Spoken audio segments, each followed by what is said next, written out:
ఇక మాజీ సైనికాధికారులు రాష్ట్రపతికి లేఖ రాసిచ్చినట్లు వచ్చిన వార్తలపై రక్షణ శాఖ మంత్రి నిర్మలా సీతారామన్ స్పందించారు.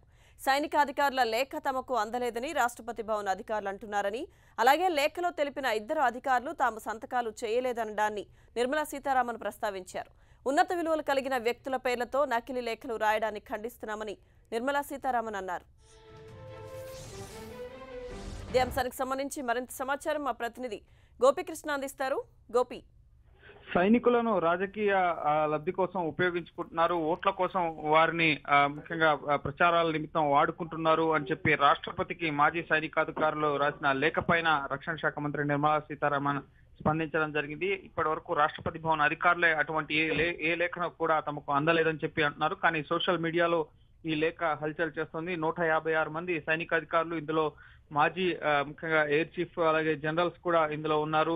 ముఖ్యంగా ఎయిర్ ఫోర్స్ కి సంబంధించిన అధికారుల పేర్లు కూడా ప్రస్తావించడం జరిగింది. 4 పేజీల లేఖ ఇది. అయితే ఇప్పటికే ఈ లేఖకు సంబంధించి ఇద్దరు ముఖ్యంగా మాజీ సైనికాధికారులు స్పందించడం జరిగింది. ఎయిర్ చీఫ్ మార్షల్ ఎన్సి సూరి అలాగే జనరల్ ఎస్ఎఫ్ రోడ్రిగ్యూస్ ముఖ్యంగా తమను సంప్రదించకుండానే ఈ లేఖలో తమ పేర్లను ప్రస్తావించడం జరిగింది.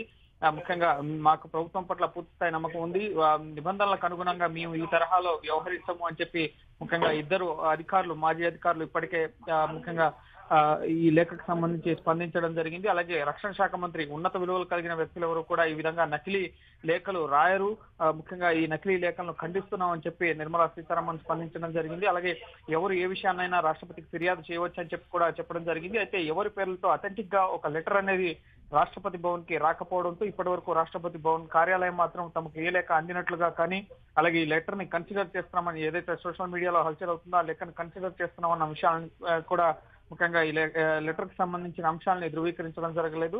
అయితే ఇలా నకిలీ లేఖలతో మాజీ అధికారుల పేర్లు జోడించడం తప్పు, దీన్ని మేము తీవ్రంగా ఖండిస్తున్నామని చెప్పి రక్షణ శాఖ మంత్రి చెప్పడం జరిగింది. ముఖ్యంగా పుల్వామా అటాక్ తర్వాత ఎయిర్ స్ట్రైక్స్ అలాగే అభినందన్ ని తిరిగి భారతదేశానికి తీసుకురావడానికి సంబంధించి బీజేపీ కార్యకర్తలు అభినందన్ ఫోటోల్ని అలాగే ముఖ్యంగా భారత సైనిక చర్యల్ని శ్లాఘిస్తూ ఎన్నికల ర్యాలీల్లో వాటిని ఉపయోగించుకుంటున్నారు. కేంద్ర ఎన్నికల సంఘం కూడా ఈ ఎన్నికలకి అలాగే ఓట్ల కోసం సైనికాధికారులని ఉపయోగించుకోవడం సరికాదు, సైనికులు దేశ భద్రతకు సంబంధించి ఎవరికి కొమ్ము కాయకుండా పనిచేసే సైనికులు వాళ్ళని రాజకీయ అవసరాల కోసం వాడుకోకూడదన్న నిబంధనలను కూడా ఈసీ ఇప్పటికే రాజకీయ పార్టీలకు స్పష్టం చేయడం జరిగింది. సో అయినా కూడా కొంతమంది బీజేపీ కార్యకర్తలు అయితే ఈ నిబంధనల్ని ఉల్లంఘిస్తూ ముఖ్యంగా అభినందన్ ఫోటోల్ని అలాగే సైనికులకు సంబంధించిన చర్యల్ని ఎన్నికల ర్యాలీలో మాట్లాడుతున్నారు. అలాగే దీనిపైన రాష్ట్రపతి, కేంద్ర ఎన్నికల సంఘం చర్యలు తీసుకోవాలని చెప్పి ఈ రోజు 156 మంది ముఖ్యంగా ఏదైతే లేఖ ముఖ్యంగా సోషల్ మీడియాలో హల్చల్ అవుతుందో ఆ లేఖలో ఈ అంశాన్ని పొందుపరుస్తూ ఎన్నికల నియమావళి ఉల్లంఘనకు గురవుతుంది, సైనికులు ముఖ్యంగా ఎవరికి కూడా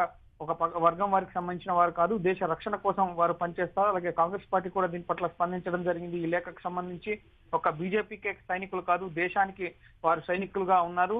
సో బీజేపీ ముఖ్యంగా ఈ సైనికులు రాజకీయ ప్రయోజనాల కోసం, ఓట్ల కోసం వాడుకోవడం సరికాదు అన్న అంశాలని ముఖ్యంగా పొందుపరుస్తూ ఒక ట్వీట్ కూడా చేయడం జరిగింది కాంగ్రెస్ కార్యాలయం. ఓవరాల్ గా ఈ రోజు మాజీ సైనికాధికారులు రాసిన లేఖ, రాష్ట్రపతికి రాసినట్లుగా వచ్చిన లేఖ పెద్ద చర్చనీయాంశంగా మారింది రాజకీయ పార్టీల్లో. సో ప్రస్తుతం ఇంకా రాష్ట్రపతి భవన్ కార్యాలయం మాత్రం తమ అధికారికంగా ఎటువంటి లేఖ అయితే అందలేదని చెప్తుంది. అలాగే కాంగ్రెస్ ఇప్పటికే లేఖ పైన బీజేపీని కౌంటర్ చేస్తూ ట్వీట్స్ అలాగే ప్రకటనలు చేస్తున్న పరిస్థితి. మరోపక్క రక్షణ శాఖ మంత్రి నిర్మలా సీతారామన్ కూడా ముఖ్యంగా విలువైన వ్యక్తులు, ప్రముఖులు ముఖ్యంగా తాము ఈ లేఖ రాయలేదంటున్నారు. అలాగే అలా రాయలేదనడానికి కూడా మేము స్వాగతిస్తున్నాం, తప్పుడు లేఖలని మేము ఖండిస్తున్నాం, ఇటువంటి నకిలీ లేఖలని చెప్పి కూడా బీజేపీ తరపు నుంచి కూడా ఇప్పటికే రియాక్షన్స్ రావడం జరిగింది. సో చూడాలి ఇంకా ఈ సోషల్ మీడియాలో వైరల్ అవుతున్న లేఖ ముఖ్యంగా ఆర్మీ అధికారుల వాట్సాప్ గ్రూపుల్లోనే ముఖ్యంగా చౌదరి అనే అధికారి ఈ లేఖను వాట్సాప్ గ్రూప్ లో సర్క్యులేట్ చేసినట్లుగా తెలుస్తుంది. దీనికి సంబంధించి ఏమైనా అధికారికంగా లేఖ ఈరోజు సాయంత్రం లోపు రాష్ట్రపతి కార్యాలయానికి అందుతుందా లేదా అనేది వేచి చూడాలి. Thank you Gopikrishna.